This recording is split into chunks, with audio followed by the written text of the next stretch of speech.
ఆకాశవాణి ప్రాంతీయ వార్తలు చదువుతున్నది కేసుగుణ. ముఖ్యాంశాలు. ప్రధానమంత్రి నరేంద్ర మోదీ ఆంధ్రప్రదేశ్లోని పుట్టపర్తిలో జరిగే శ్రీ సత్యసాయిబాబా శతాబ్ది ఉత్సవాల్లో ఈరోజు పాల్గొంటారు.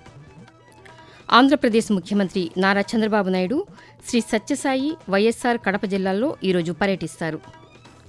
ధాన్యం కొనుగోళ్లలో రైతులకు కనీస మద్దతు ధర లభించేలా చర్యలు తీసుకుంటున్నామని ఆంధ్రప్రదేశ్ పౌర సరఫరాల శాఖ మంత్రి నాదెండ్ల మనోహర్ తెలిపారు. కృష్ణా, గోదావరి జలాలపై తెలంగాణకు ఉన్న హక్కులను పరిరక్షించుకోవడానికి ప్రభుత్వం కృషి చేస్తోందని జలవనరుల శాఖ మంత్రి ఉత్తమ్ కుమార్ రెడ్డి పేర్కొన్నారు. మానవ జీవితంలో శౌచాలయాల ప్రాధాన్యతను తెలియజేస్తూ ఈరోజు ప్రపంచ శౌచాలయాల దినోత్సవాన్ని నిర్వహిస్తున్నారు. వార్తల వివరాలు. ప్రధానమంత్రి నరేంద్ర మోదీ ఈరోజు ఆంధ్రప్రదేశ్లో పర్యటిస్తారు. ఇందులో భాగంగా పుట్టపర్తిలో శ్రీ సత్యసాయిబాబా శతాబ్ది ఉత్సవాల్లో పాల్గొంటారు. ఢిల్లీ నుంచి బయలుదేరి సత్యసాయి విమానాశ్రయానికి చేరుకుంటారు. అక్కడి నుండి సాయి కుల్వంత్ సభామందిరం చేరుకుని సత్యసాయి మహాసమాధి వద్ద ప్రార్థనలు చేస్తారు. శతాబ్ది ఉత్సవాల సందర్భంగా శ్రీ సత్యసాయి స్మారక నాణం, తపాలా బిళ్లను ప్రధానమంత్రి విడుదల చేస్తారు. అనంతరం హిల్ వ్యూ స్టేడియం చేరుకుని అక్కడ జరిగే సత్యసాయిబాబా జయంతి వేడుకల్లో పాల్గొంటారు. తర్వాత ప్రధానమంత్రి తమిళనాడులోని కోయంబత్తూరుకు వెళ్లి దక్షిణ భారత సహజ వ్యవసాయ సదస్సును ప్రారంభిస్తారు. ఈ కార్యక్రమంలో భాగంగా పీఎం కిసాన్ పథకం నిధులు 18,000 కోట్ల రూపాయలను దేశవ్యాప్తంగా 9 కోట్ల మంది రైతుల ఖాతాలకు విడుదల చేస్తారు. అనంతరం ఏర్పాటు చేసే సభలో ప్రధానమంత్రి ప్రసంగిస్తారు. ఆంధ్రప్రదేశ్ ముఖ్యమంత్రి నారా చంద్రబాబు నాయుడు శ్రీ సత్యసాయి, వైఎస్సార్ కడప జిల్లాల్లో ఈరోజు పర్యటిస్తారు. పుట్టపర్తి విమానాశ్రయంలో ప్రధానమంత్రి నరేంద్ర మోదీకి ఆయన స్వాగతం పలకనున్నారు. అక్కడి నుంచి ప్రధానమంత్రితో కలిసి శ్రీ సత్యసాయిబాబా శత జయంతి వేడుకలకు ముఖ్యమంత్రి హాజరు కానున్నారు. ఈ కార్యక్రమం ముగిసిన అనంతరం వైఎస్సార్ కడప జిల్లా కమలాపురం నియోజకవర్గం పెండ్లిమర్రికి చేరుకుంటారు. స్థానికంగా ఉన్న గ్రోమోర్ ఎరువుల కేంద్రాన్ని సందర్శించి అనంతరం రైతులతో ముఖాముఖి కార్యక్రమంలో పాల్గొంటారు. అక్కడ ఏర్పాటు చేసిన ప్రజావేదిక నుంచి అన్నదాత సుఖీభవ, పీఎం కిసాన్ 2వ విడత నిధుల విడుదల కార్యక్రమంలో చంద్రబాబు నాయుడు పాల్గొని ప్రసంగిస్తారు. క్షేత్రస్థాయిలో ధాన్యం కొనుగోళ్లను నిర్వహిస్తూ రైతులకు కనీస మద్దతు ధర లభించేలా చర్యలు తీసుకుంటున్నామని ఆంధ్రప్రదేశ్ పౌర సరఫరాల శాఖ మంత్రి నాదెండ్ల మనోహర్ తెలిపారు. ధాన్యం కొనుగోళ్లపై ఎన్టీఆర్ జిల్లా విజయవాడలోని పౌర సరఫరాల భవన్లో ఏర్పాటు చేసిన పాతికేయుల సమావేశంలో మంత్రి నిన్న మాట్లాడుతూ 32,793 మంది రైతుల నుంచి 2,36,284 మెట్రిక్ టన్నుల మేర ధాన్యం కొనుగోళ్లు చేసి 560 కోట్ల రూపాయల నగదును రైతుల ఖాతాల్లో జమ చేశామని చెప్పారు. డిసెంబర్లోపు కొనుగోళ్లను పూర్తి చేస్తామని మంత్రి పేర్కొంటూ, ఇది ఒక అద్భుతమైన కార్యక్రమం.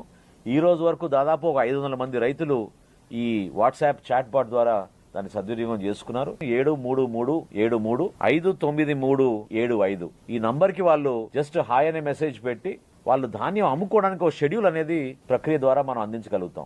డిసెంబర్ 31 తారీఖు వరకు మా అంచనాల మేరకు చాలా ఎక్కువగా ధాన్యం కొనుగోలు చేయాల్సిన పరిస్థితి వస్తుంది. సుమారు 14,000 కోట్ల రూపాయల వరకు ధాన్యం కొనుగోలు చేయడానికి మేము సిద్ధంగా ఉన్నాం. చాలా నిజాయితీగా జరగాలనే ఆలోచనతో మేము ముందు తీసుకెళ్తున్నాం.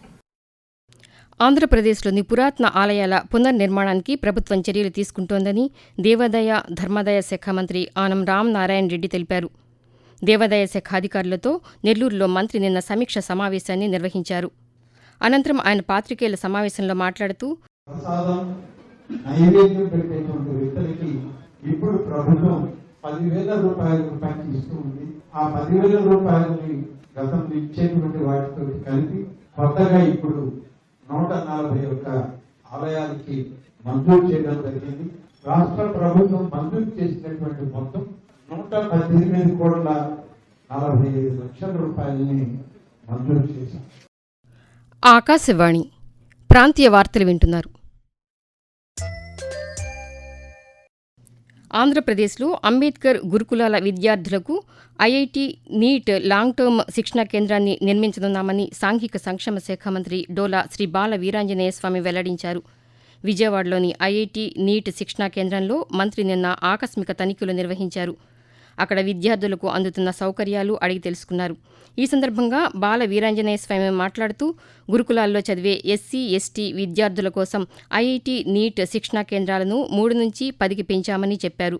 విజయవాడ కబేళా సెంటర్లో 80 లక్షలతో శాశ్వత శిక్షణా కేంద్రాన్ని నిర్మిస్తున్నామని తెలిపారు. పట్టణాభివృద్ది శాఖ మంత్రుల ప్రాంతీయ సమావేశం నిన్న హైదరాబాద్లో జరిగింది. పట్టణాల్లో అమలవుతున్న కేంద్ర ప్రభుత్వ పథకాలపై ఈ సమావేశంలో చర్చించారు.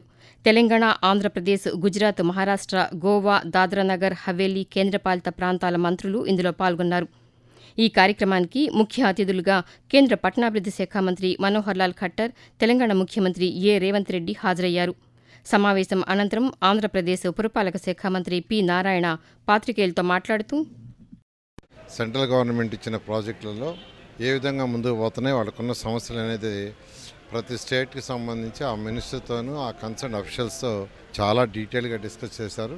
ఆంధ్ర రాష్ట్రానికి సంబంధించి ఈరోజు మెట్రో ఒకటి పెండింగ్ ఉంది, అటు విశాఖపట్నం, విజయవాడ, ఆ రెండింటి మీద డీటెయిల్గా డిస్కస్ చేశాం. దాని మీద త్వరలో నిర్ణయం తీసుకొని చేస్తామని సానుకూలంగా చెప్పారు. ఆంధ్రాకి ఒక 1050 ఎలక్ట్రికల్ బస్సులు శాంక్షన్ చేశారు. ఫస్ట్ వీక్లో కొన్ని రిలీజ్ అవుతున్నాయి. మరొక 350 కూడా యాక్చువల్గా ఇస్తామని చెప్పారు. కృష్ణా, గోదావరి జలాలపై తెలంగాణకు ఉన్న హక్కులను పరిరక్షించుకోవడానికి ప్రభుత్వం కృషి చేస్తోందని జలవనరుల శాఖ మంత్రి ఉత్తమ్ కుమార్ రెడ్డి తెలిపారు.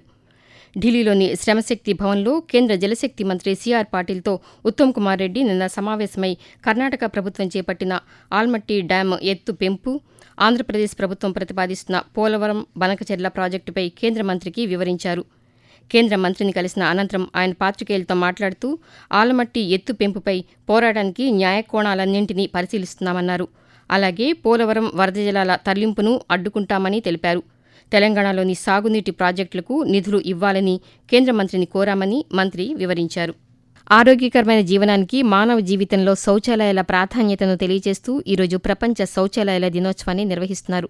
ప్రపంచ ఆరోగ్య సంస్థ WHO, ఐక్యరాజ్యసమితి, అంతర్జాతీయ బాలల అత్యవసర సహాయ నిధి యూనిసెఫ్ల నివేదికల ప్రకారం ప్రపంచవ్యాప్తంగా ఇప్పటికీ సుమారు 300 కోట్ల మందికి పైగా ప్రజలకు సురక్షిత పారిశుధ్య సౌకర్యాలు లేవు. నేటికీ చాలామంది ప్రజలు బహిరంగ ప్రదేశాల్లో మల విసర్జన చేస్తున్నారని గణాంకాలు చెబుతున్నాయి. ప్రజలకు శౌచాలయాల ఆవశ్యకతను తెలియజేస్తూ ఐక్యరాజ్యసమితి పిలుపు మేరకు 2013 నుంచి ప్రతి ఏటా నవంబర్ 19న ప్రపంచ శౌచాలయాల దినోత్సవాన్ని నిర్వహిస్తున్నారు. మనకు ఎల్లప్పుడూ టాయిలెట్ అవసరం అనే ఇతివృత్తంతో ఈ ఏడాది ప్రపంచ శౌచాలయాల దినోత్సవాన్ని నిర్వహిస్తున్నారు. సాంకేతికత సాయంతో పౌర సేవలను ప్రజలకు మరింత అందుబాటులోకి తెస్తున్నామని తెలంగాణ ఐటీ శాఖ మంత్రి డి. శ్రీధర్ బాబు తెలిపారు. మెటా సంస్థ, మీ సేవ సంయుక్త భాగస్వామ్యంలో రాష్ట్ర ప్రభుత్వం అందుబాటులోకి తెచ్చిన మీ సేవ సర్వీసెస్ ఆన్ వాట్సాప్ను హైదరాబాద్లో మంత్రి నిన్న ప్రారంభించారు. ఈ సందర్భంగా ఆయన మాట్లాడుతూ, మీ సేవ ద్వారా అందించే 38 ప్రభుత్వ విభాగాలకు చెందిన 580కి పైగా పౌర సేవలను వాట్సాప్ ద్వారా ప్రజలకు అందుబాటులోకి తెచ్చామన్నారు.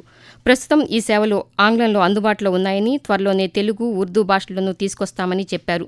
ప్రజలు 8096958096 నంబర్పై ఉండే మొబైల్ వాట్సాప్ ద్వారా మీ సేవలన్నింటినీ పొందవచ్చని శ్రీధర్ బాబు తెలిపారు. వాతావరణం. ఆగ్నేయ బంగాళాఖాతంలో ఈ నెల 22వ తేదీన అల్పపీడనం ఏర్పడనుందని, ఇది పశ్చిమ వాయవ్య దిశగా కదిలే అవకాశముందని అమరావతి వాతావరణ కేంద్రం వెల్లడించింది. దీని ప్రభావంతో 2 రోజుల పాటు ఆంధ్రప్రదేశ్లోని పలు ప్రాంతాల్లో తేలికపాటి నుంచి మోస్తరు వర్షాలు కురిసే అవకాశముందని తెలిపింది. ఆంధ్రప్రదేశ్లోని ఏజెన్సీ ప్రాంతాల్లో చలి తీవ్రత కొనసాగుతోంది. ఇక తెలంగాణ రాష్ట్రంలోనూ చలి తీవ్రత కొనసాగుతోంది. ఆదిలాబాద్లోని కుమరం భీం, ఆసిఫాబాద్ జిల్లాల్లోని సిర్పూర్లో 6.8 డిగ్రీల కనిష్ట ఉష్ణోగ్రత నమోదైంది. పలు ప్రాంతాల్లో కనిష్ట ఉష్ణోగ్రతలు సాధారణం కంటే తక్కువగా నమోదవుతున్నాయి. ప్రాంతీయ వార్తలు ముగించే ముందు ముఖ్యాంశాలు మరొకసారి. ప్రధానమంత్రి నరేంద్ర మోదీ ఆంధ్రప్రదేశ్లోని పుట్టపర్తిలో జరిగే శ్రీ సత్యసాయిబాబా శతాబ్ది ఉత్సవాల్లో ఈరోజు పాల్గొంటారు. ఆంధ్రప్రదేశ్ ముఖ్యమంత్రి నారా చంద్రబాబు నాయుడు శ్రీ సత్యసాయి, వైఎస్సార్ కడప జిల్లాల్లో ఈరోజు పర్యటిస్తారు.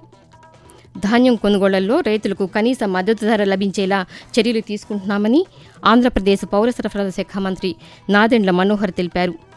కృష్ణా, గోదావరి జలాలపై తెలంగాణకు ఉన్న హక్కులను పరిరక్షించుకోవడానికి ప్రభుత్వం కృషి చేస్తోందని జలవనరుల శాఖ మంత్రి ఉత్తమ్ కుమార్ రెడ్డి పేర్కొన్నారు. మానవ జీవితంలో శౌచాలయాల ప్రాధాన్యతను తెలియజేస్తూ ఈరోజు ప్రపంచ శౌచాలయాల దినోత్సవాన్ని నిర్వహిస్తున్నారు. ఆకాశవాణి ప్రాంతీయ వార్తలు ఇంతటితో సమాప్తం. తిరిగి 7 గంటల 5 నిమిషాలకు జాతీయ వార్తలు వింటారు.